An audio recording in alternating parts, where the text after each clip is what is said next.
edad o condiciones de que una persona se encuentra en gestación o que se encuentra amamantando, necesita ingerir diariamente y de forma habitual y con una dieta, en este caso acostumbrada, para cumplir con un valor nutrimental de bien establecido. ¿Sí? Esta es una de las definiciones que comúnmente eh, fue elaborado por el grupo de trabajo del Instituto Nacional de la Nutrición o Ciencias Médicas y de la Nutrición, Salvador Subirán, que precisamente fueron los que establecieron los nuevos valores para el nuevo etiquetado a partir del 2010 y que exclusivamente son para la población mexicana. Entonces, parte del establecimiento de esos valores nutrimentales, pues obviamente se requieren llevar a cabo ciertos estudios para poder determinar cuál es esa concentración o cantidad que uno necesita consumir. Obviamente ya vimos en la unidad 1 el papel fisiológico que llevan a cabo diferentes nutrimentos, tomando en consideración parte de ello en cuanto a estudios clínicos que pudieran prevenir o poder ayudar a curar alguna deficiencia de estos nutrimentos a través de estudios epidemiológicos que permita establecer la ingesta media de un nutrimento en una población o la prevalencia que se pudiera dar por deficiencia.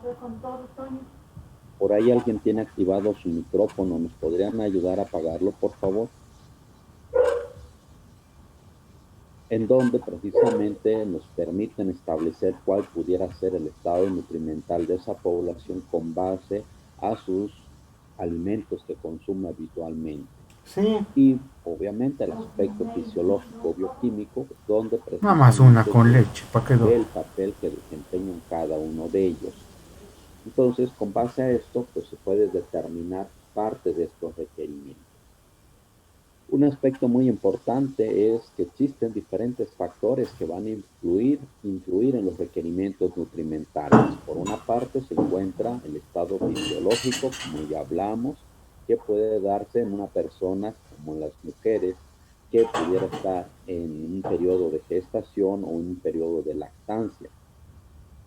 Y por otra parte tenemos la edad, como ya hemos mencionado, tenemos diferentes grupos que van a ir cambiando a lo largo de nuestro ciclo de la vida y por ende va a haber un cambio también en el tamaño y la composición corporal y esto hace que durante este ciclo se vayan modificando dichos requerimientos.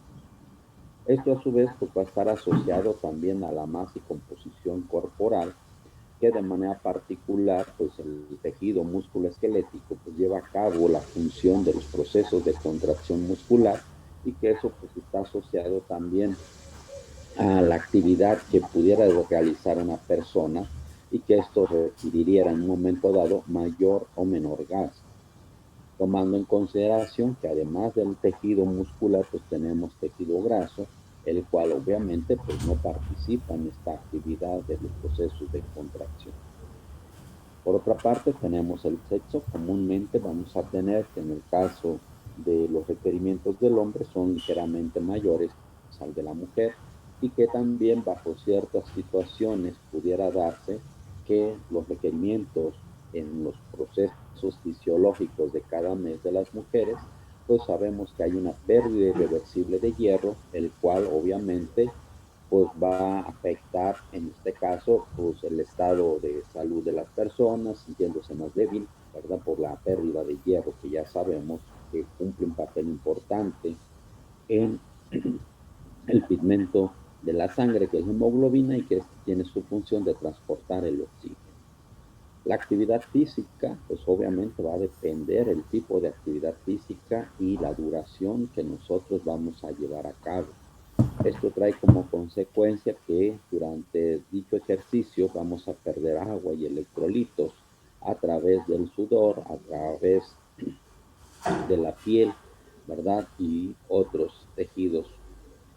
Y por parte importante, pues necesitamos utilizar diferentes fuentes de energía para realizar ese tipo de actividad. Y por lo tanto, en función si es una actividad física de alta intensidad, corta duración, o si es una actividad física de larga duración y poca intensidad, pues de otra manera pues vamos a tener diferentes fuentes energéticas para obtener esa energía. Entonces de ahí que es importante mantener ese equilibrio, ¿verdad? Y poder reincorporar esos electrolitos que pudiéramos perder. Si realizamos una actividad física en poco tiempo, pues obviamente con solo tomar agua natural pudiéramos ser necesario cubrir esto. Las condiciones climáticas obviamente también van a influir en relación precisamente a la pérdida de agua o de electrolitos o que puedan modificar nuestro metabolismo, donde nuestro cuerpo pues trata también de mantener un equilibrio en relación a nuestra temperatura corporal.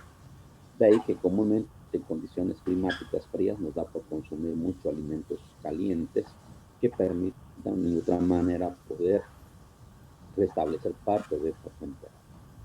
Otros aspectos importantes, los medios biológicos, en la cual pudiéramos tener enfermedades o procesos infecciosos que pueden aumentar esos requerimientos. De ahí que lo único bueno que nos pueden dejar cuando nos enfermamos es que podemos bajar de peso por razones que en algunas circunstancias se nos va el apetito y que de manera particular hacemos uso de esas reservas grasas y que de manera particular, un ejemplo, tienen una fiebre, se toman su pastilla con su tecito, se duermen y pues obviamente se destapan y se ven las patitas de chachalacas todas flaquitas y las pompitas bien chupaditas y arrugaditas, ¿no? Entonces, esto hace que en determinados estados de salud las personas pueden bajar sustancialmente de peso y pues de manera particular hay enfermedades como una persona que tiene su sistema de defensas bajos, como un VHI, una persona con cáncer, una persona que tiene diabetes mellitus, pues comúnmente pues, se van a reflejar parte de esos cambios sustancialmente. Los genotipos pues también esto van a influir en esos requerimientos nutrimentales. Otros factores, algunos medicamentos o drogas también pueden modificar dichos requerimientos. Por lo tanto, tomando en consideración que precisamente esos requerimientos nutrimentales, pues va a haber una gran variabilidad de factores que pueden influir. De ahí que de manera particular el objetivo de estudiar estos requerimientos es poder establecer un valor de referencia que tenga una finalidad, una recomendación práctica. De ahí que se ha manejado el término de las recomendaciones nutrimentales. Y bueno, ¿qué es esta recomendación? Bueno, de manera particular, por ahí en la literatura ustedes pueden encontrar los términos RDA o RNI, tomando en consideración los términos que se pudieran manejar en Estados Unidos o en Reino Unido. De ahí que estas RDA o RDI son las iniciales en inglés, que por su traducción lo denominamos asignación dietética recomendada, en el primer caso, o la ingesta recomendada de nutrimentos.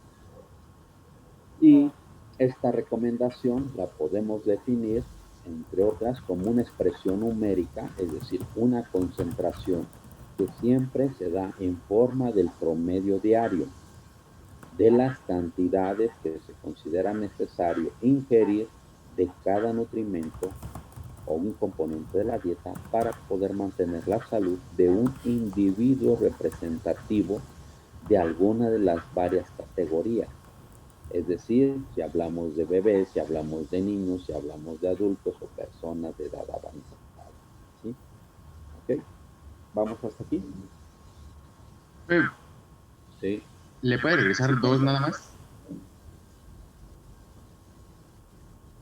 ¿Otra? Muchas gracias, ya. Okay. Ahora bien, de manera particular, estas recomendaciones se toman en consideración, como ya hemos visto, como un valor promedio que se pudiera dar para cada grupo de población. ¿Sí? Entonces, esa recomendación, como ya comentamos, es un valor poblacional de referencia y que se deriva precisamente a través de sus estudios estadísticos de dichos requerimientos. Entonces, vamos a ver que dentro de estos valores nutrimentales de referencia, vamos a tener primeramente obtener el promedio de los requerimientos nutrimentales de la población, tomando en consideración cada grupo poblacional como tal.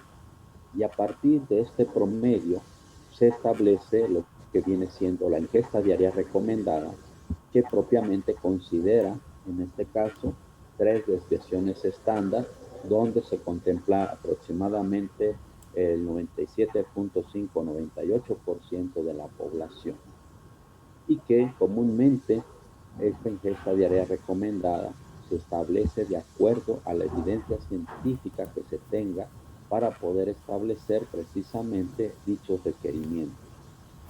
Cuando no hay un sustento científico completo o sustancial que pudiera soportar dichos requerimientos, en lugar de establecer una ingesta diaria recomendada, se establecen las ingestas diarias sugeridas.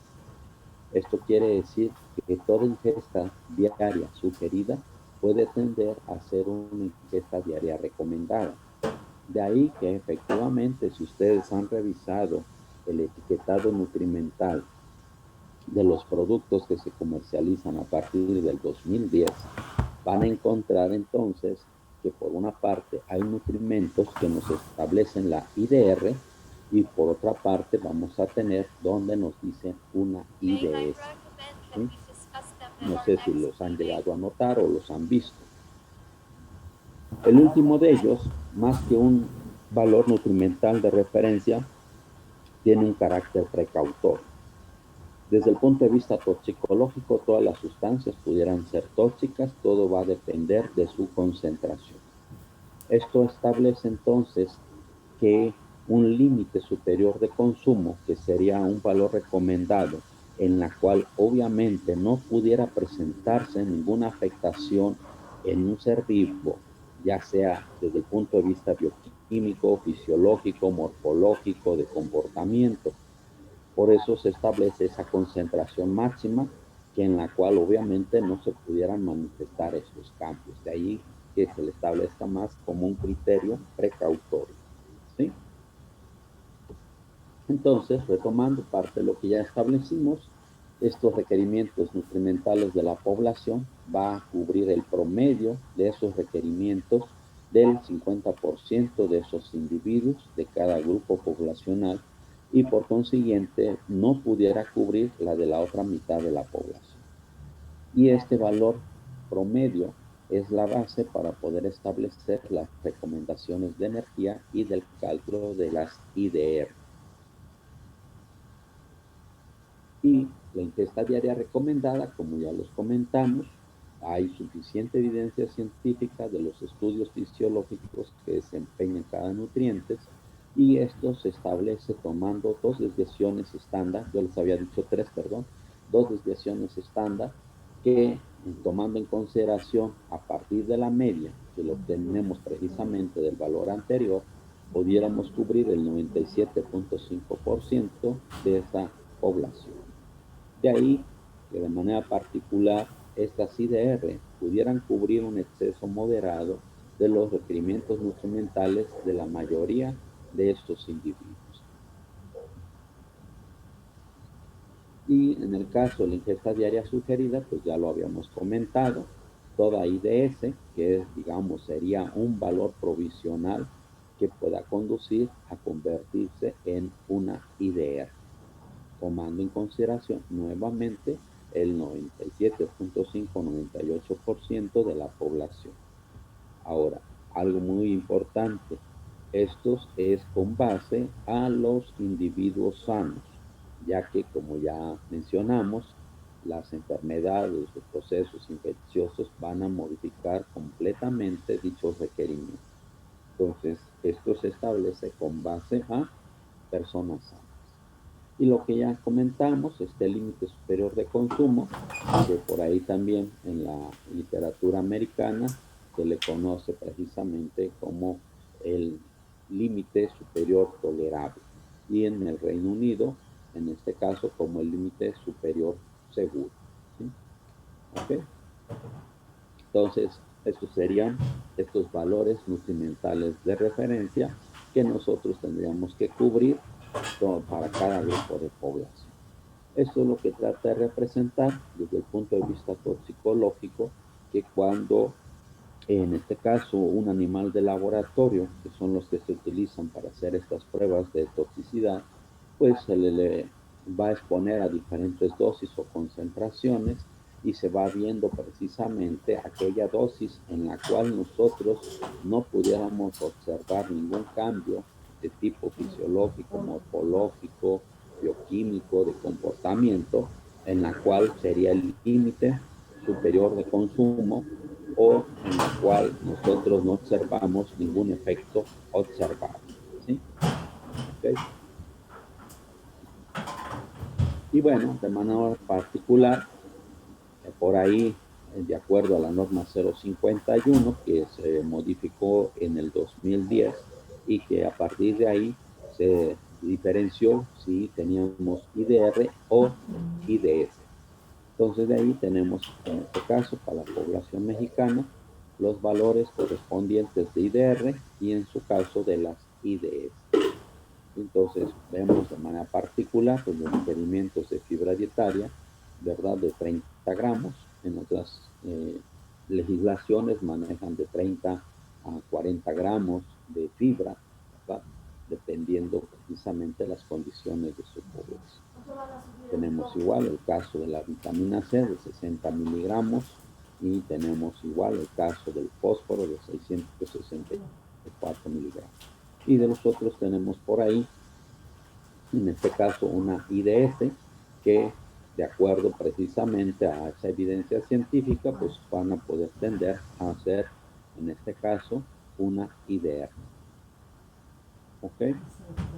Y bueno, de manera particular, pues las aclaraciones que se toman en consideración, tomando en consideración el etiquetado de los alimentos, cuáles serían algunas precisiones en caso de poder establecer su porcentaje y en su caso, si es menor al 5% del valor nutrimental de referencia, no se van a reportar dichos datos. Si los valores nutrimentales de referencia se encuentran entre un 5 a 10%, se expresan en múltiplos de 2%. Si se encuentra mayor a 10 a 50% del valor nutrimental de referencia, se expresa en múltiplos de 5%, y mayor al 50% del valor nutrimental de referencia, se expresan en múltiplos del 10%, ¿sí? Por las cuestiones de los redondeos que se pudiera tener. Entonces, eso es lo que se maneja. Otra de las normas que tiene que ver en relación a esto, pues también lo podemos tener en la norma 086, también emitida por la Secretaría de Salud, que se refiere a la modificación en su composición de los alimentos, donde también pudiéramos tener estos valores. Aquí tenemos otro ejemplo del caso de los requerimientos para la Unión Europea, que de acuerdo a su población, pues aquí se establecen esos valores de ingesta diaria utilizar. Entonces, cada uno de estos valores es específico para cada población. Ahora bien. Profe, ¿le puede cambiar tantito a la anterior, por favor? Sí.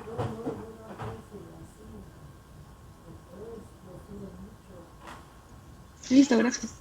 Gracias. Ok.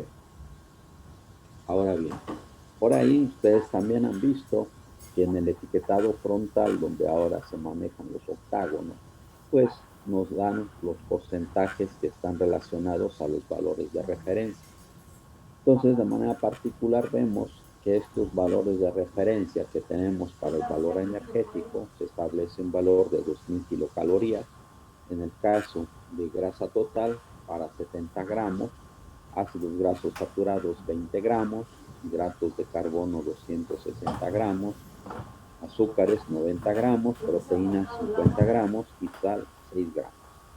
Esto de acuerdo al diario oficial de la Unión Europea, que ellos tienen establecidos dichos valores. ¿Sí? Ok, vamos hasta aquí. Sí, profe. Ahora bien, vamos a empezar en ver lo relacionado a los requerimientos proteínicos y que de manera particular estos requerimientos proteínicos van a ser equivalentes a las llamadas pérdidas externas cuando no existen necesidades adicionales y que estos se traducen en tres circunstancias: durante el crecimiento, cuando hay una desnutrición proteica, o durante el embarazo. Entonces, dentro de los factores que nosotros podemos considerar en esa pérdida de proteínas, pues tiene que ver, por una parte, el balance de nitrógeno, que tiene que ver precisamente con la diferencia de la cantidad que nosotros ingerimos con respecto a la cantidad que nosotros excretamos. Como ya hemos mencionado, durante el proceso de la digestión, hay nutrientes que podemos aprovechar menor eficientemente, otros más eficientemente. De ahí que de manera particular vamos a ver que en el caso de las proteínas, como ya hemos hablado, pues tenemos proteínas de buena calidad o proteínas de mala calidad. Eso en función al patrón de aminoácidos esenciales que puede estar presente en un alimento. Comúnmente las proteínas de origen animal son consideradas como proteínas de buena calidad, ya que todas ellas cumplen con el patrón de aminoácidos que nosotros necesitamos consumir. A diferencia de las proteínas de origen vegetal, cuya desventaja es que son deficientes en uno o más aminoácidos esenciales. Sin embargo, si nosotros consumimos de manera simultánea granos, cereales con leguminosas, nosotros podemos contrarrestar la deficiencia de un aminoácido respecto al otro. Es decir, si combinamos frijoles con tortilla, en este caso de forma simultánea, estamos contrarrestando la deficiencia de uno con respecto al otro. Y de ahí que precisamente, de acuerdo a lo que vamos a ver del plato del bien comer, pues la recomendación es que consumamos poco proteínas de origen animal, y esto se debe precisamente a que dentro de nuestra dieta el 50% de las proteínas deben provenir de origen animal y el otro 50% debe provenir de origen vegetal, tomando en consideración además de que los alimentos de origen animal pues tienen colesterol, tienen mayor contenido de grasa saturada y que de manera particular pues ayudamos a contrarrestar parte de ese problema. Y pues además, como ya ustedes ya también lo saben, pues los nucleótidos que también pueden dar origen a problemas, ¿verdad? Como la gota. Entonces, otro de los aspectos que tiene que ver en relación a estas proteínas es su digestibilidad. Por lo tanto, tomando en consideración estos tres factores, nosotros vamos a ver cómo poder determinar dicho requerimiento. Entonces, tomando en consideración ese balance de nitrógeno que se va a dar entre la ingesta del mismo y la cantidad que se excreta, y que además vamos a ver por ahí que existen pérdidas endógenas que se van a dar precisamente por la degradación de proteínas o fuentes proteicas que van a generar precisamente parte de ese nitrógeno. Este balance pues, va a presentar tres circunstancias. Una, cuando puede estar en equilibrio, o podemos tener un balance negativo donde podemos tener mayor cantidad de pérdidas con respecto a la ingesta, y un balance positivo cuando la ingesta es mayor con respecto a las pérdidas. Y esto se va a dar comúnmente bajo un estado de desnutrición, donde precisamente vamos a tener el mayor aprovechamiento de estos durante el crecimiento y por lo tanto durante el embarazo. ¿Sí? Y bueno, este esquema que trata de representar es parte de lo que pudiera ser este balance de nitrógeno que se puede dar en un individuo de un peso establecido de 70 kilogramos, tomando en consideración una ingesta proteica habitual de 100 gramos al día. Durante el proceso de la digestión, tomando en consideración que la persona pudiera estar sana o que pudiera presentar problemas absortivos o problemas de otros órganos donde se van a liberar sistemas enzimáticos para su degradación, pues todo ello va a poder afectar. Entonces, después de ese proceso de la digestión, viene la etapa de absorción, donde por una parte podríamos tener una cantidad de 160 gramos de aminoácidos y podemos tener una pérdida de nitrógeno fecal expresado como proteína de 10 gramos al día.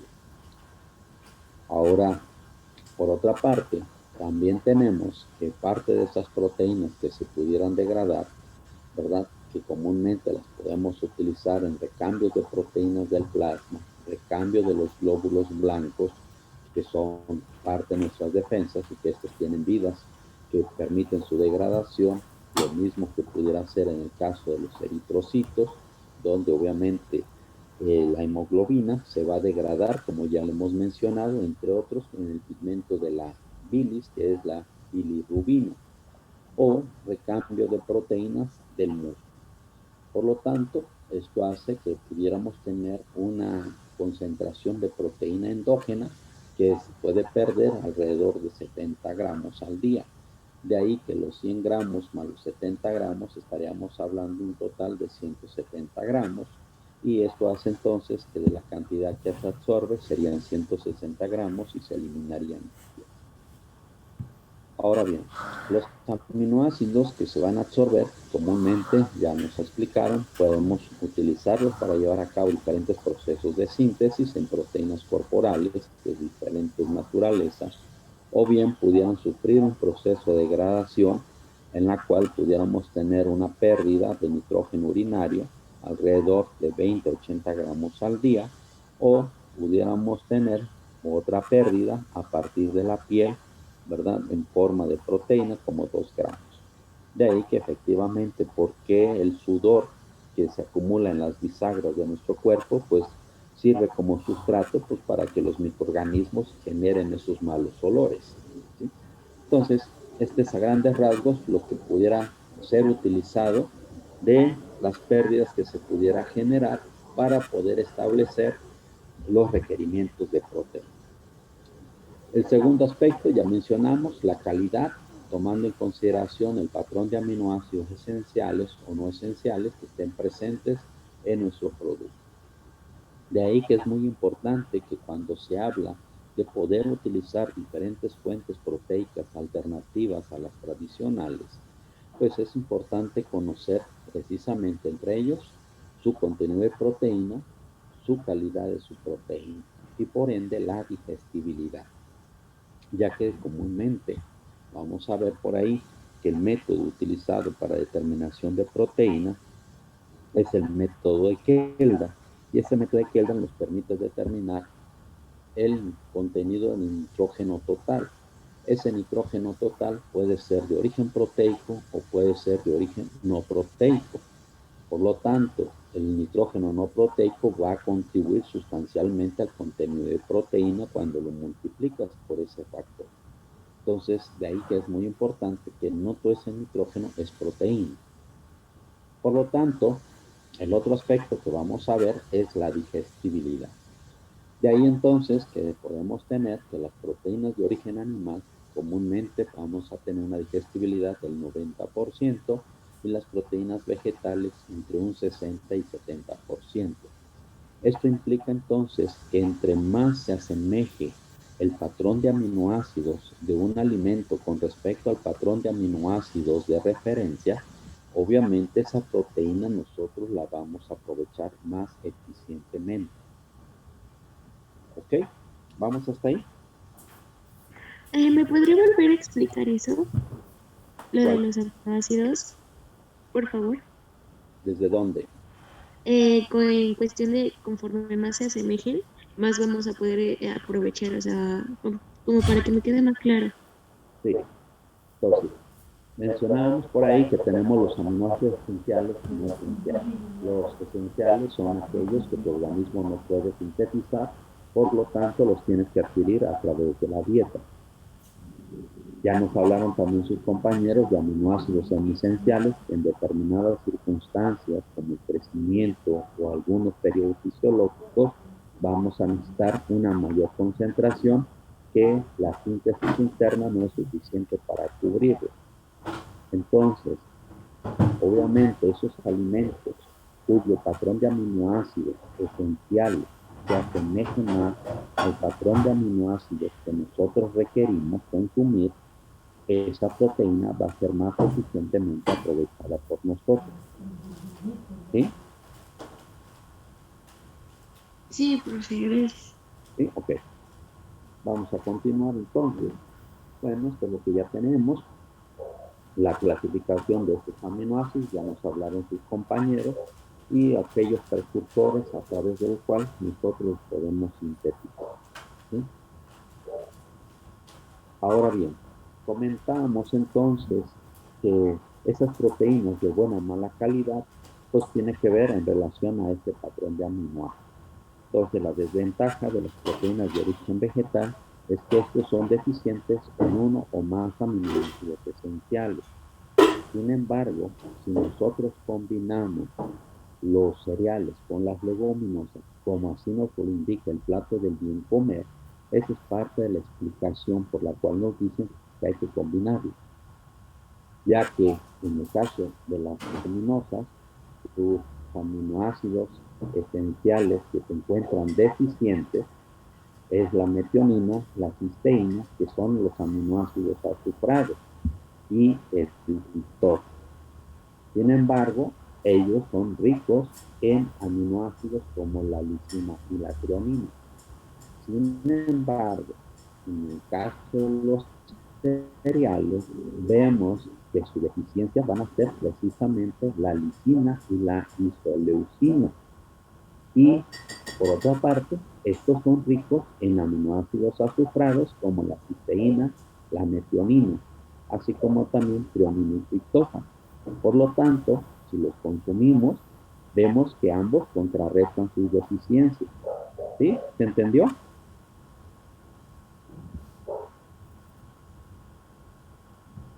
Sí, O profe. sea, se refiere a que si se consumen ambos, se tiene una toma de aminoácidos correcta o como Se contrarresta la deficiencia uno con respecto al otro, al consumirlos ambos. simultáneamente, sí. Muy No bien. vas a comer en un momento, digamos, tortilla y de la otra nada más puros frijoles, ¿sí? ¿Ok? Deben ser combinados simultáneamente. Ah, Y muy eso es bien. lo que nos recomienda el plato del bien comer, que debemos de combinar los cereales con las leguminosas. Y esto entonces nos permite aprovechar esta proteína de origen vegetal. Por eso Profe, decimos que eh, de cantidad de requerimientos. Tienen, ay, disculpe. O sea que por decir, no sé, tenemos triptófano en vegetales, frutos secos y cereales, ¿no? Y si yo solamente ingiero triptófano por medio de vegetales, no estoy teniendo no estoy contrarrestando bien la deficiencia que yo tenga de ese aminoácido. O sea, necesito consumir también cereales y frutos secos. ¿A eso se refiere entonces? en este caso, si tú ves, tú pudieras combinar igual frutos secos con leguminosas. ¿Sí? El fruto seco es rico en metionina y triptófano, y la leguminosa es deficiente en metionina y triptófano. ¿Sí? Ahora, de manera particular, estas combinaciones son los que nos van a permitir contrarrestar estas deficiencias. Ahora, claro está, tú en tu dieta, pues además puedes consumir proteína de origen animal. Por lo tanto, en algunos casos donde alguno de estos aminoácidos no se contrarresta, pues lo estás adquiriendo a través de otra fuente, como un alimento de origen animal. ¿Sí? Sí, Ok. ¿Sí? pero también me surgió otra duda. ¿Sí? Disculpe, por decir para las personas que son veganas o vegetarianas, ¿ahí aplicaría igual, de la misma manera? O sea, mm, Esto es parte, eso es una parte, esto es una parte, sí, efectivamente. ¿Se acuerdan por ahí que les dejé una tarea en el primer parcial? Y que una de las preguntas era cómo se pudieran contrarrestar dichas deficiencias. ¿Sí? Entonces va a haber otros nutrientes que efectivamente también pueden estar deficientes en esa dieta. ¿Sí? Por ejemplo, tenemos el caso de la vitamina B12. ¿Los alimentos de origen vegetal son fuente de esta vitamina?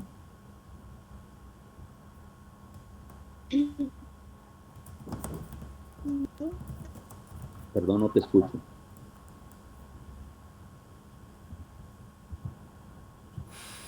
No, profe, porque vienen de, bueno, según yo no, vienen como de productos lácteos, de De carnes, origen huevos. animal, ¿verdad? Ajá. Ok. O sea, ahí tenemos esa deficiencia que no te lo va a poder aportar los vegetales, ¿no? ¿Sí? Sí, Ok. ¿Alguien más? A ver, yo tengo otra duda, profe. Sí, dime. Por ejemplo, estos monitos que hacen mucho ejercicio, la otra vez estaba viendo los botes de suplementos de entrenamiento, de pre, y traen como 8 aminoácidos. ¿Puede llegar a existir una saturación de aminoácidos? Sí, puede darse. El problema no nada más es con los aminoácidos, es el comer un excedente de proteína tiene efectos tóxicos y que con el tiempo pueden generar un daño renal.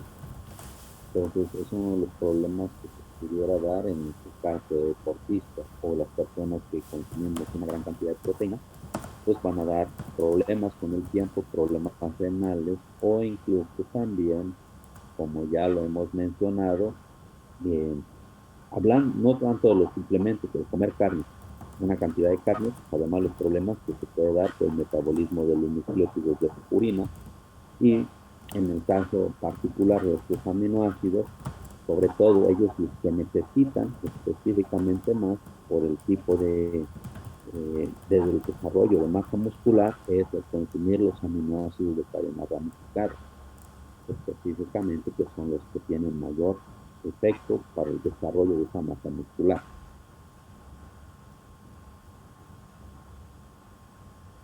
Ok, ok. ¿Vale? ¿Vamos? Ok. Y bueno, por ahí existen estos documentos que los tienen en su plataforma, no sé si ya los han descargado o no. Entonces, esta es una de las referencias que tiene que ver con la evaluación de la calidad de las proteínas provenientes de la dieta en la nutrición humana, publicado por la FAO.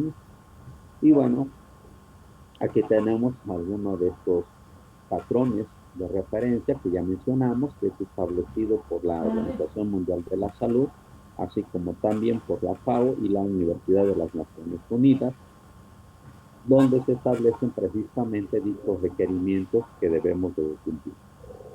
Por ahí tenemos en el caso del aminoácido metionina y cisteína, les comentamos que en estos patrones podemos ver por ahí que aparecen de forma conjunta la metionina y la cisteína, o en el caso de la fenilalanina y la tirosina. Obviamente esto se debe que a partir de estos aminoácidos se pudiera sintetizar el otro, de ahí que comúnmente pudieran venir juntos o en otros casos pudieran venir separados dichos requerimientos, ¿sí?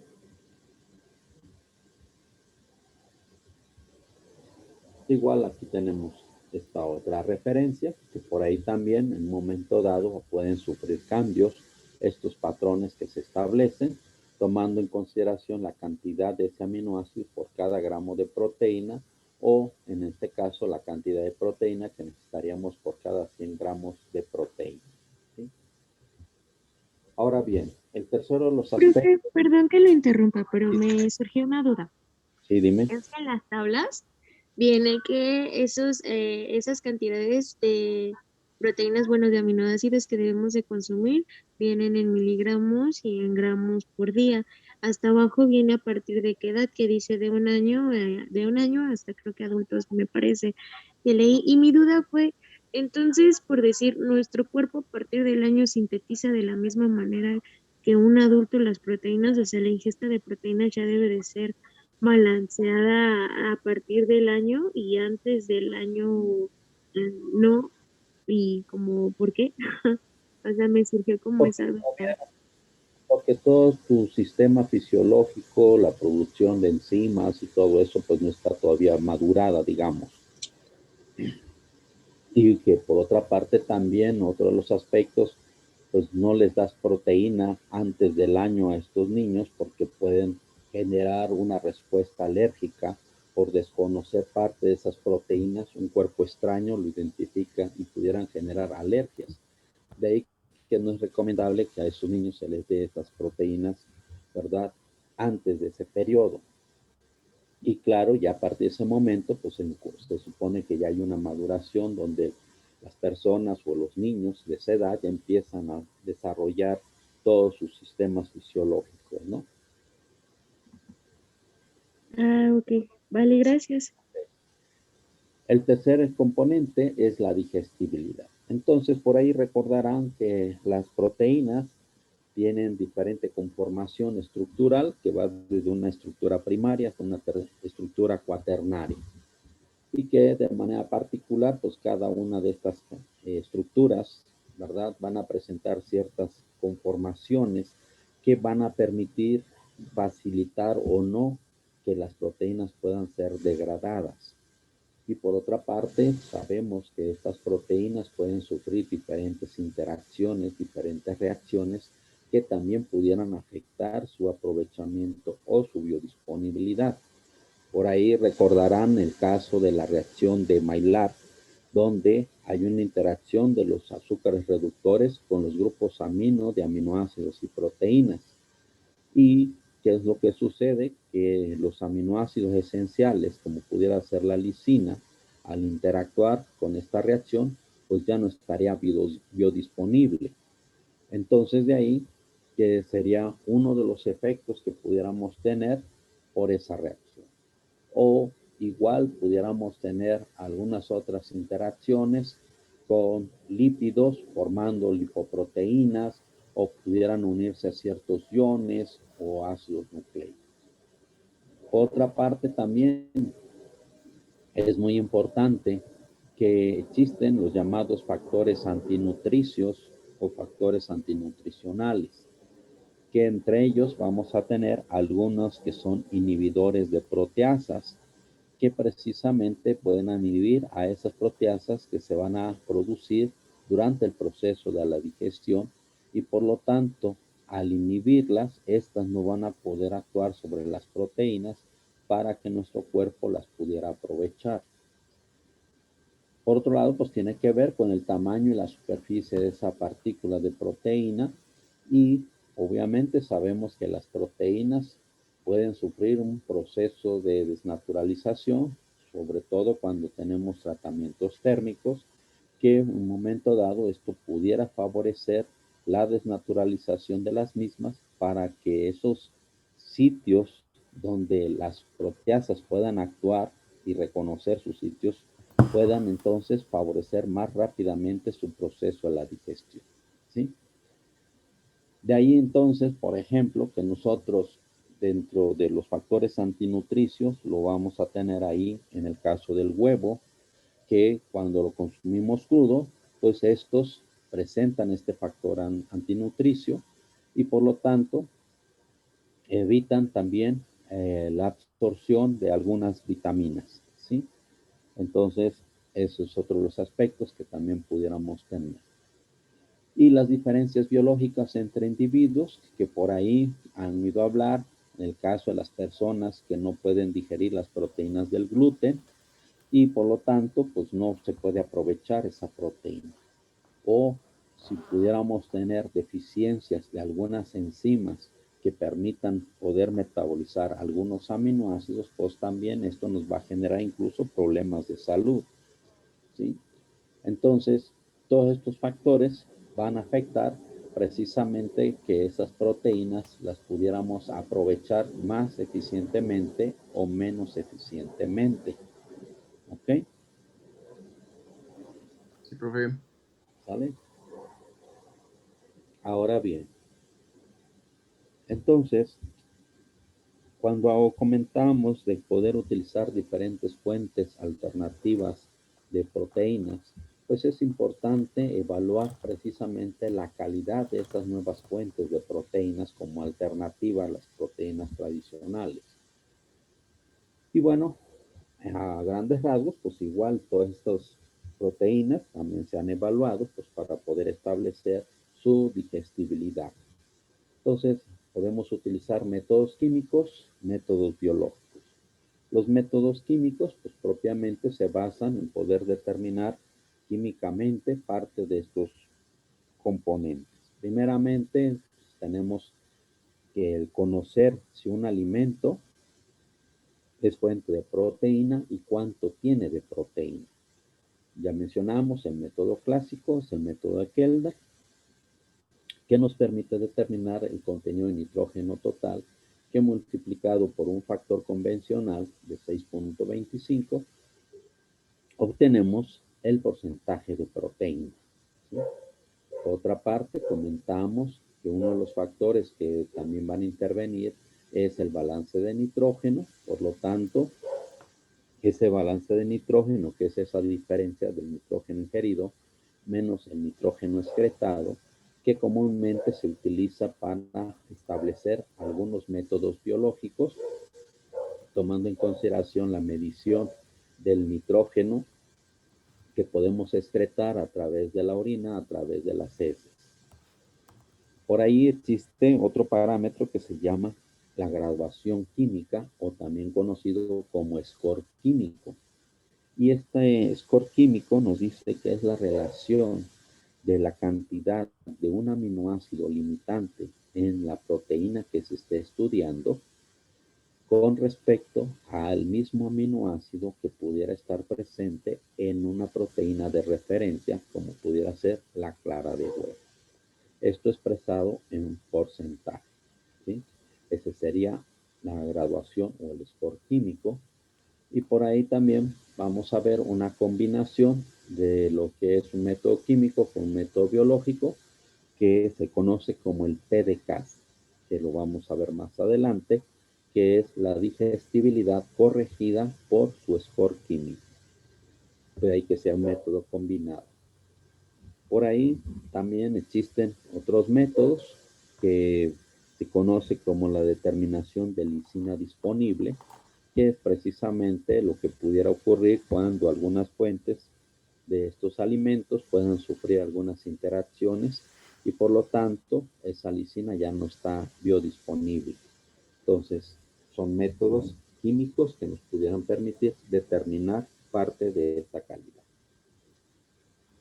En el caso de los métodos biológicos, aquí tenemos propiamente 4 de ellos, aunque pudiera haber en la literatura más métodos que se reportan, y para ello pues se utilizan animales de laboratorio con ciertas características en la cual se pueden establecer la mayoría de ellos con base a balances de nitrógeno, otros en cuanto a la ganancia de peso o pérdida de peso que pudiera tener cuando estos animalitos consumen estos productos.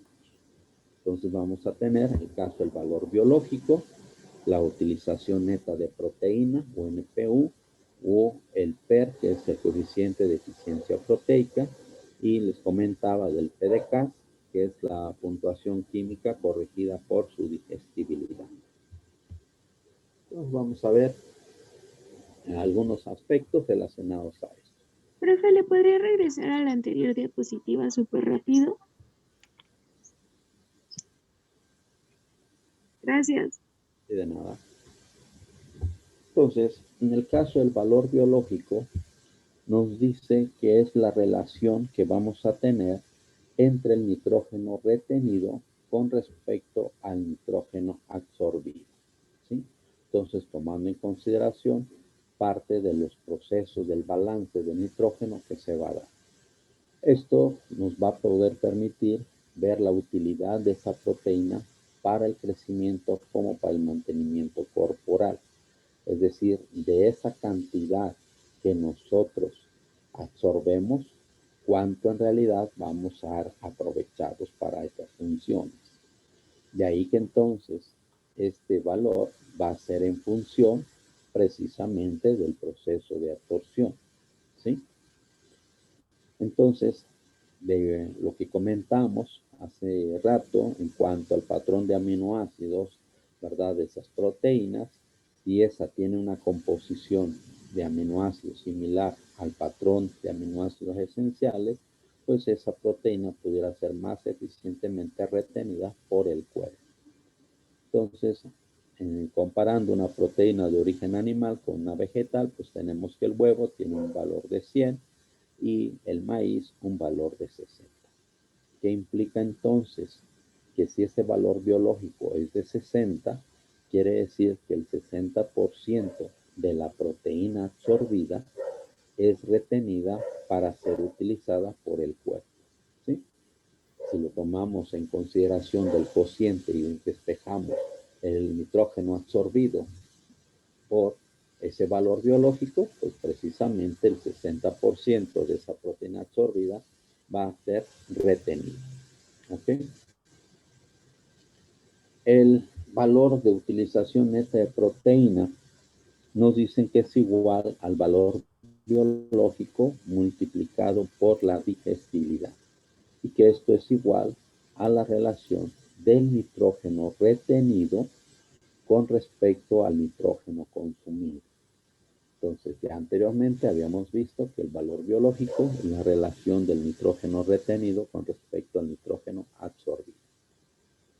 Esa digestibilidad, que por ahí podemos tener la digestibilidad verdadera, que nos establece esta relación de este cociente. Primeramente, tenemos que del nitrógeno consumido menos la cantidad de nitrógeno eliminado por las heces y menos el nitrógeno fecal metabólico, que comúnmente se establece cuando esos animales de laboratorio se les da una dieta libre de nitrógeno, de proteína, y que nos permite determinar las pérdidas endógenas de ese nitrógeno. Y eso mismo con respecto al nitrógeno consumido. Eso sería la digestibilidad verdadera. Y por lo tanto, este parámetro nos permite medir cuánta proteína de la dieta el cuerpo llega a utilizar o a retener. ¿Sí? Otros estudios que pudiera establecer es tomando el análisis de las canal, que precisamente se pudiera medir después de su consumo y ver cuánto fue aprovechado o utilizado por ese animalito. ¿Sí? Entonces, de manera particular, parte de esos estudios, como vemos, puede hacer que ese animalito se sacrifica después y se determina el nitrógeno, ¿verdad? Después de 10 días del estudio, ¿no? Claro, pues ya sabrán a qué olerá todo eso, ¿no? El PER, en este caso, es una relación donde nos permite determinar la ganancia de peso con respecto a la proteína consumida, tomando en consideración que obviamente si esa proteína le agrada al animalito, se lo come porque también son chocantes, ¿sí? Entonces, pudiera darse que en un momento dado al animalito no le gusta y pues a lo mejor quizás no se lo come. Entonces, pero comúnmente pues esperamos que al consumir esa proteína, pues el animalito va a tener una ganancia de peso, ¿sí? Entonces, aquí es muy importante también que los ratones u otras especies también tienen ciertos requerimientos importantes. De manera particular se habla que estos roedores tienen mayores requerimientos de aminoácidos azufrados con respecto obviamente a los que nosotros pudiéramos necesitar. De ahí entonces que si nosotros estamos evaluando proteínas de origen vegetal, como ya lo mencionamos anteriormente, estos presentan una deficiencia de aminoácidos azufrados, ¿sí? Como metioninos, cisteínos. Esto haría entonces subvalorar, ¿verdad?, esas proteínas y sobrevalorar las proteínas animales. Entonces, de ahí que es muy importante también considerar los aspectos fisiológicos de estos animalitos, ¿sí? ¿Ok? Profe, Sí. Y bueno, también este PER lo vamos a comparar a esos mismos animalitos, pero cuando se les va a probar, o en este caso se les da una dieta con una proteína de referencia que sería caseína, y poder corroborar precisamente esas diferencias que se pudiera dar en cuanto a esa ganancia de peso. Y bueno, Estos estudios que se van a cabo en los laboratorios, pues tienes que darle esa dieta que todos deben de tener el mismo contenido, tanto de nitrógeno, grasas, ceniza, humedad y fibra. De ahí entonces que en esa dieta que se les va a dar, pues vas a utilizar una proteína de referencia como la caseína, vas a utilizar sales minerales, en este caso que cumplan de acuerdo a la farmacopea de Estados Unidos, las mezclas de vitaminas, obviamente necesitamos grasa, aceite de algodón, celulosa como fuente de fibra.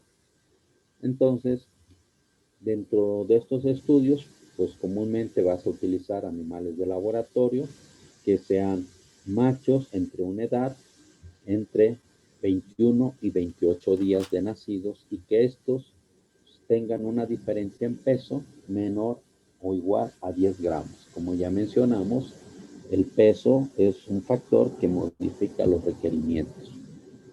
Estos animales de laboratorio que pudieran ser producidos en un bioterio diferente al donde nosotros vamos a llevar a cabo el estudio, pues sufren de estrés. De ahí que este traslado, ¿verdad?, de sus animalitos al nuevo laboratorio, pues dejarlos en aclimatación para que se vuelvan a adaptar a esas condiciones de ese lugar, vayan relajándose y no estén tan estresados, porque eso también va a modificar el comportamiento y el apetito de los mismos. Entonces se recomienda entre 3 a 7 días. Y poder utilizar grupos de ensayo de igual a mayor a 10 ratas. Y en este caso, que las diferencias en peso promedio de ese grupo de cada 10 ratas por cada día sea mayor a 5 gramos con otro grupo. Se les da agua de forma arbitraria, de forma libre, ad libitum, y la condición es que en esa formulación debe contener el 10% de proteína. Y en este caso, registrar el peso de sus ratitas al inicio del ensayo, pues para ver cuánto pudieran ganar, ¿verdad?, durante este estudio de 7 a 28 días. Y para ello tenemos aquí algunas fórmulas que se van a utilizar para poder utilizar esas dietas con el mismo porcentaje de grasa, de cenizas, de proteína, etc. Tomando en consideración la cantidad de muestra que vas a utilizar para poder, en este caso, utilizar la cantidad de aceite, la cantidad de sal, de acuerdo precisamente al porcentaje de proteína que tú pudieras tener en la muestra que vas a ensayar. ¿Ok? Esto de acuerdo a la UAC, que ustedes ya conocen, que es la referencia de los métodos analíticos para los bromatológicos de alimentos en general. Entonces, en caso de la celulosa como fuente de fibra, igual sería utilizando esta ecuación y la cantidad de agua, y en este caso, la fuente de azúcar sería sacarosa o almidón de maíz que complete un valor a 100. ¿Sí?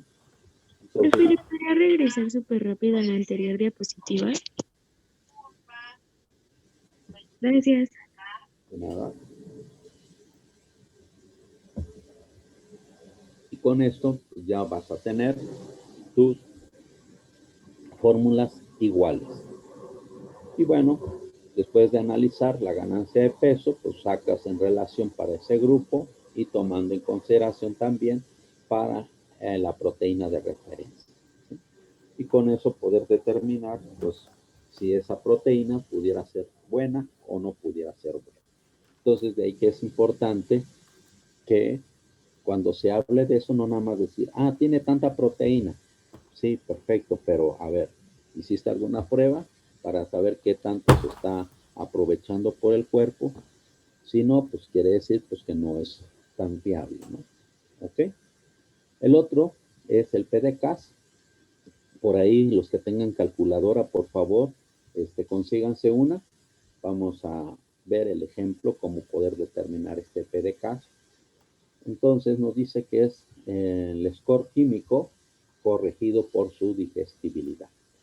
Y este es un método aprobado por la FDA de Estados Unidos para poder determinar la calidad de las proteínas y también con fines de etiquetado para poder establecer ese valor de la digestibilidad verdadera, tomando precisamente qué es la que se utiliza para determinar dicha digestibilidad en el PDCAAS, tomando en consideración obviamente los requerimientos de aminoácidos recomendados por la FAOMS, que en este caso se va a utilizar para poder establecer el score químico. Por ahí nos dicen que la puntuación máxima posible es de 1. Vamos a ver cómo es que se puede tener este valor. Y precisamente considera los requerimientos de los preescolares aquí de 2 a 5 años, ¿verdad? Y que todos los requerimientos de los grupos excepto menores a esos 2 años. Por lo tanto, este PDCAAS va a ser igual al score químico por la digestibilidad de las proteínas, ¿sí? Entonces, una de las fuentes importantes que se llega a utilizar para poder incorporar proteína en los alimentos es la soya, aunque también tenemos el caso de las proteínas del suero de la leche que también se llega a utilizar. Sin embargo, vamos a ver qué sucede con la soya. Bueno, ¿qué es lo que se tiene que hacer para este cálculo del PDCAAS? Pues primeramente conocer el contenido de nitrógeno por el método de Kelda y posteriormente multiplicado por el factor convencional de 6.25 determinamos el contenido de proteína. Posteriormente es conocer qué aminoácidos contiene precisamente esa proteína. En este caso, el contenido de aminoácidos esenciales que obviamente nos va a poder permitir poder determinar lo que viene siendo el score químico, que es la relación que existe entre el aminoácido presente en esa proteína problema o en estudio con respecto a ese mismo aminoácido, pero presente en una proteína de referencia o de acuerdo al patrón de aminoácidos. El otro aspecto, hay que determinar la digestibilidad, que en este caso es la digestibilidad verdadera. Y una vez que tengamos el score químico y la digestibilidad, entonces se hace el cálculo del PDCAAS. ¿Ok? ¿Sale? Sí, profe. Por ahí los que tengan calculadora ya a la mano, vamos a ver, en este caso, dentro de los productos de soya, tenemos los llamados concentrados proteicos de soya y tenemos los aislados proteicos de soya.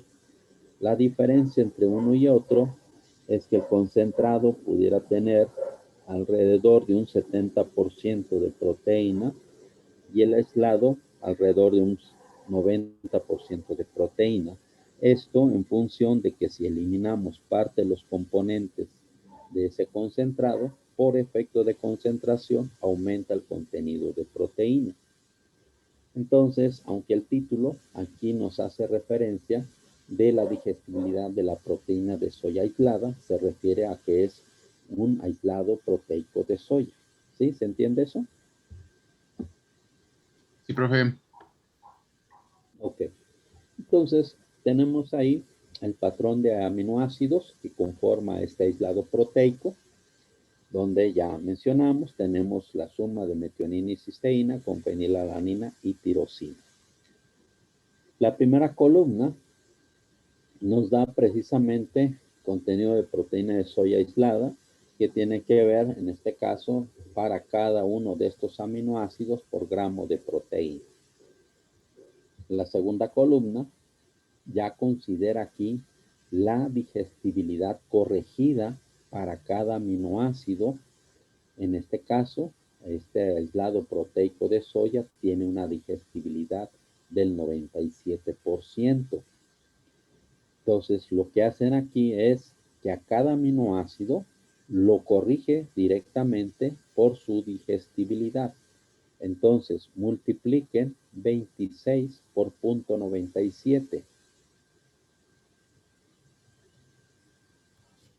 25.22%. Ok. En el caso de la lisina tenemos 63, multiplíquenlo por 0.97. 61.11. Perfecto. Entonces, con base a eso, aquí lo que ya están haciendo es que a cada aminoácido lo están corrigiendo por la digestibilidad. ¿Sí? ¿Estamos? Y después, Sí. gracias. Y después tenemos la tercera columna, que es el patrón de referencia, ¿verdad? Donde tenemos los valores para cada uno de esos aminoácidos. Por lo tanto, si ustedes dividen 25.2 entre 19, ¿cuánto les da? 1.3. 1.3. Si ustedes dividen 61.1 entre 58, 1.05. ok, ahí lo redondean a 1.1.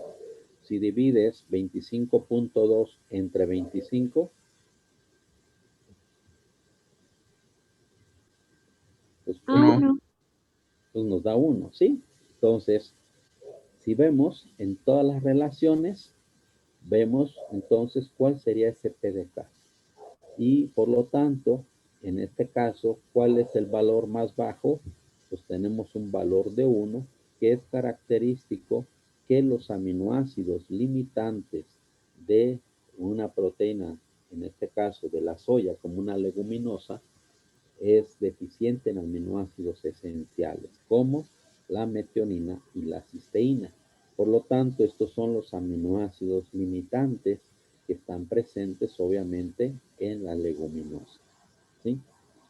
Y en el caso de los otros aminoácidos, pues vemos que pues, tienen valores mayores, ¿sí?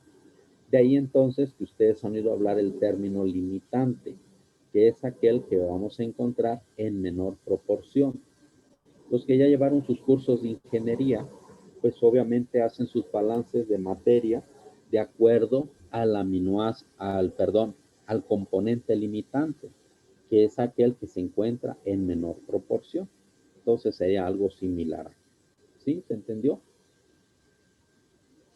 Sí. Ahora, ¿qué habíamos dicho que era el PDCAS? Era el score químico corregido por su digestibilidad. Entonces, con base a eso, ¿qué tendríamos que hacer?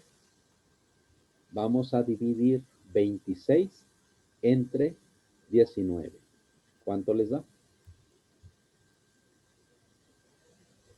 1.3. 1.37. A ver, otra vez. 26. 1.36. Ay, me da. A ver, 26 entre 19 Sí, 1.36. 6. multiplicado por 0.97. 1.32. Ok. ¿Sí? 32. Es como lo establecimos. Ok, primero determinamos el score químico, que es dividir el contenido del aminoácido en la proteína problema con respecto al aminoácido del patrón de referencia. Y después lo multiplicamos por la digestibilidad, que sería 0.97. ¿Sí? Ese es como lo establecimos. ¿Sí? ¿Está? Nada más para que quede claro cuál es la metodología. ¿Quedó entendido hasta ahí? Sí, profe. ¿Sí? Ok. Sí. Ahora bien, entonces vamos a pasar, ahora sí, a establecer estos requerimientos de proteína. De igual manera, en su plataforma, ya los que han revisado quizás, y espero que ya hayan descargado estos documentos, tenemos esta referencia publicada igual por la FAO en relación a los requerimientos de proteínas y aminoácidos en la nutrición humana. Y bueno, para el cálculo de estos requerimientos proteínicos en individuos sanos, nos dicen que podemos determinarlo por el método factorial o con base al balance de nitrógeno. El método factorial toma en consideración, entre otros, diferentes factores que tienen que ver, por una parte, las pérdidas obligatorias de nitrógeno que se pudieran obtener a través de ese balance, como ya lo habíamos mencionado anteriormente, donde en términos generales nos dicen que hay unas pérdidas de 54 miligramos por kilogramo de peso corporal al día. Obviamente, existe un coeficiente de variación que puede ir de un 10 a un 15%, y por otra parte, podemos tener pérdidas de aminoácidos libres que representan un 10%. Estos tres factores llegan a representar en conjunto una pérdida de 80 a 95 miligramos de nitrógeno por kilogramo de peso corporal al día, o su equivalente a 0.65 gramos de proteína por kilogramo de peso corporal al día, ¿sí? Y los otros factores es la digestibilidad, que obviamente va a ser variable para cada proteína, así como la calidad proteica. Entonces, si tomamos en consideración, por una parte, los tres primeros factores que representan 0.65 gramos de proteína por kilogramo de peso corporal al día, si le aplicamos el factor de la digestibilidad, donde vamos a considerar una proteína promedio con una digestibilidad del 80% y un 70% de calidad. En el caso del efecto por la digestibilidad, esa cantidad de 0.65 gramos de proteína, tomando en consideración el 80% de digestibilidad, se va a traducir a una cantidad ahora de 0.312 gramos de proteína por kilogramo de peso corporal al día. Y este valor de 0.312, aplicándole el efecto por la calidad del 70%, esto nos va a dar que se requeriría una cantidad de 1.16 gramos por kilogramo de peso corporal al día. ¿Sí? Entonces, es, digamos, como se pudieran obtener estos requerimientos. Si nosotros, en este caso, aumentamos la digestibilidad y aumentamos la calidad, esto implicaría entonces que la cantidad que yo voy a necesitar va a ser menor. Es como si fuera la pureza. Entre más pura sea la proteína o más aprovechada, pues obviamente voy a necesitar menor cantidad. De ahí que obviamente por ahí nos hablan que se pudieran requerir alrededor de 0.85, 0.9 hasta 1 gramo de proteína por kilogramo de peso corporal al día, tomando en consideración qué valor de digestibilidad de proteína y qué valor de calidad estamos utilizando. ¿Sí? Entonces, en este caso, si nosotros tomamos en consideración este valor de 1.16 gramos por kilogramo de peso corporal al día, quiere decir que si una persona pesa 70 kilogramos, consideramos un gramo de proteína por kilogramo, pues requeriría, en este caso, 70 gramos de proteína al día. ¿Sí? ¿Se entendió hasta aquí? Profe, Sí, profe. Ok. Y bueno,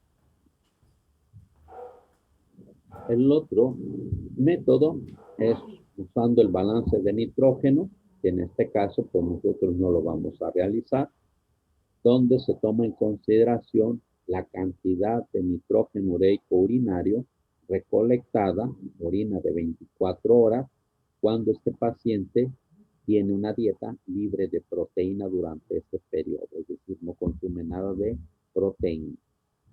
Y tiene que recolectar toda la orina de 24 horas, le determinan ese nitrógeno ureico y le suman 4 y ese nitrógeno lo multiplican por el factor 6.25 para obtener la cantidad de proteína. ¿Sí? ¿Ok? Y bueno, con base a esta referencia de la FAO, de la Universidad de las Naciones Unidas, nos dan ahí precisamente los requerimientos de proteína en gramos por kilogramo de peso corporal al día con base a la edad y de acuerdo al sexo. En donde podemos tener ahí para personas adultas de 70 kilogramos o de 50 kilogramos de peso corporal. Entonces, de manera particular, tenemos ahí la cantidad que pudiéramos nosotros necesitar con base a él. Entonces, por ahí, si ustedes se encuentran entre 18 y 29 años, no hay ningún cachirul, porque no los conozco. Todos se encuentran entre 18 y 29. Sí. Sí, como no se dejan ver, no los conozco. Ok, entonces aquí nos da un valor de 0.66 gramos por kilogramo de peso corporal. Quiere decir que en este caso una persona adulta de 70 kilogramos, ¿verdad? Sea hombre o sea mujer, ¿verdad? Multiplicarían 70 por 0.66, ¿no? O si son adultos de 50 kilogramos, pues, propiamente es lo mismo, ¿sí? Ok. Entonces, tomando en consideración precisamente cuál sería la digestibilidad y la calidad de esa proteína que se está tomando como referencia. ¿Vale? Vamos a pasar ahora a los requerimientos energéticos. De nueva cuenta, tenemos esta referencia que se refiere precisamente a los métodos y análisis y los factores de conversión para obtener la energía proveniente de los alimentos, en la cual parte de esos requerimientos energéticos se basan en función al balance que se va a dar durante el proceso de la digestión, de que los alimentos de forma natural puedan presentar un poder calórico que con base al proceso digestivo va a haber materiales que nuestro organismo no pueda digerir y podamos tener pérdidas que se van a eliminar a través de las heces o a través de la orina. Y de ahí se establecen las bases para poder determinar que los carbohidratos y las proteínas nos aportan 4 kilocalorías por gramo y que las grasas nos aportan 9 kilocalorías por gramo. Entonces, a ver si me alcanza el tiempo, me queda menos de un minuto, tomando en consideración precisamente lo que va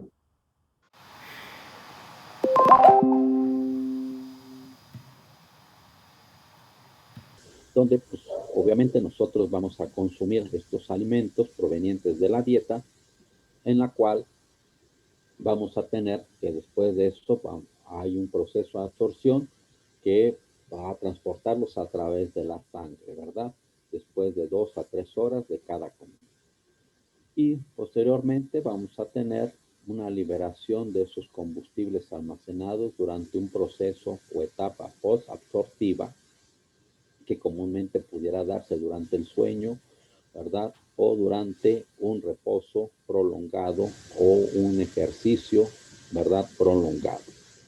Entonces, de ahí que nuestro cuerpo va a poder utilizar la glucosa, los ácidos grasos libres, los aminoácidos o los cuerpos cetónicos que pueden ser utilizados como fuente energética, de los cuales, ¿verdad? Vamos a tener que un 60% va a producir calor y un 40% lo vamos a obtener en forma de energía química, que es en este caso la moneda energética, el ATP, que obviamente la vamos a utilizar pues, para obtener esa energía y llevar a cabo un trabajo biológico que implica pues, el desarrollo estructural, diferenciación celular, el crecimiento y por lo tanto pues, poder ser utilizado para todo aquello que requiera síntesis de células o algunos productos.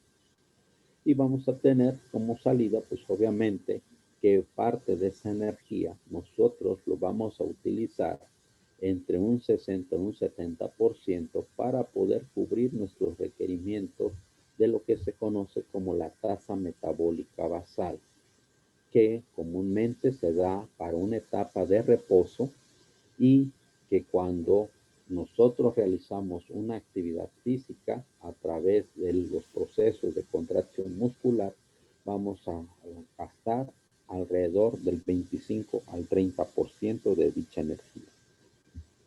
¿Ok? Y es lo que vamos a ver precisamente en relación a esto. Y bueno, esa parte de aporte de ingesta de energía que va a venir a través de los alimentos que conforman nuestra dieta, pues va a estar en función precisamente qué tanto contenido tengo de carbohidratos, de proteínas o de lípidos, que como ya lo hemos mencionado, los factores convencionales es que por cada gramo de proteína o hidratos de carbono me aportan 4 kilocalorías por gramo o su equivalente a 16.8 kilojoules o 17 kilojoules por gramo, y en el caso de las grasas vamos a tener 9 kilocalorías por gramo o su equivalente a los 37.8 kilojoules. Y por ahí a los que les encanta el chupe, o sea el alcohol, ¿verdad? Nos van a proveer 7 kilocalorías por gramo, ¿sí? O su equivalente a 29.4 kilojoules por gramo. De ahí entonces que entre mayor contenido de grasa tengamos en nuestra dieta, obviamente vamos a tener un mayor aporte calórico de los mismos.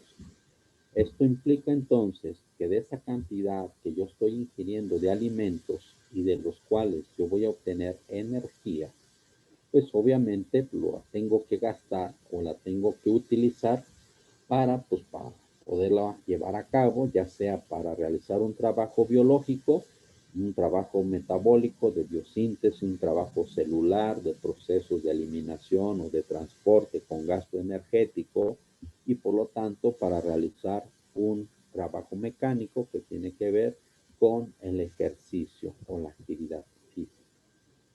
Si mi consumo de energía es mucho mayor con respecto a mi gasto, pues obviamente vamos a tener una acumulación de depósitos energéticos.